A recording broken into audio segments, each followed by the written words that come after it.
We're here at the 10th anniversary of Maker Faire, and we have the Node card with support for Feather, Arduino. That's right.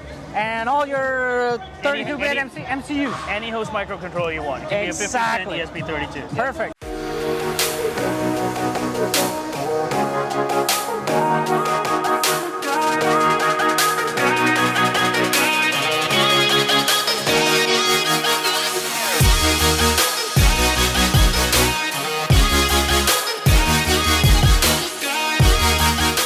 So tell us about the product, tell us about it. So this is the Node card. It's a little cellular system on a module, and it's been designed with 500 megs of data pre-packaged. It can work with any host microcontroller of your choice, and very simple to use.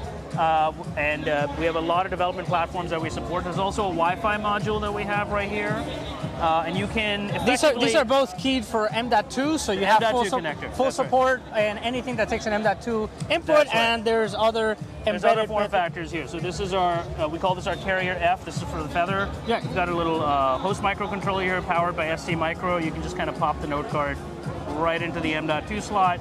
And what this will do is it'll allow you to interface through a host microcontroller, JSON over serial, collect whatever sensor data you want, and send it up to the cloud and back. So it's bidirectional for your IoT products, your IoT connected. He has a very small toy that's connected to, that's right. So I've got to a network device, here. and it can broadcast data. Hooked up to the Node card with a simple LiPo battery.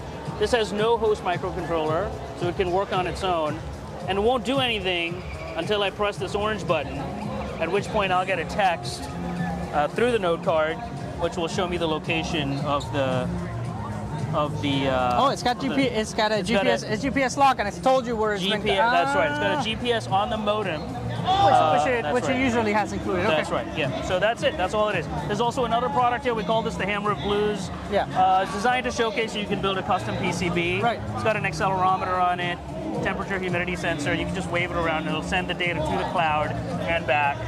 The other key thing is this has a secure element on it, so the keys and certificates are baked in at point of manufacture. What that means is when you pop this in, not only will it just work, but the data that's flowing will never touch the public internet. When you buy the Node card, and it's already been baked in, there's no monthly fee. There's a monthly fee. It's been preloaded with data. How does it go? So it's preloaded with data. The price point is anywhere from $49 to $69 US. Fair enough. And after that, it's based on consumption. So you get we call them consumption credits. You get 5,000 consumption credits, which is megabytes equivalent to whatever. Well, it's not exactly. It's events. So as you're sending events. But for makers who are just looking to send data once a day or something like that, you may never have to pay a fee again. For people who are trying to do it as enterprise scale, they can buy the credits volume discount table, but it's not a per device per month fee. Okay. There are no subscriptions of any kind. So once you pay for this, that's what people want for an IoT context. That's right. So it's really from a total cost of ownership and business model perspective, it's really attractive. It was great to meet you. It was great to check out the product.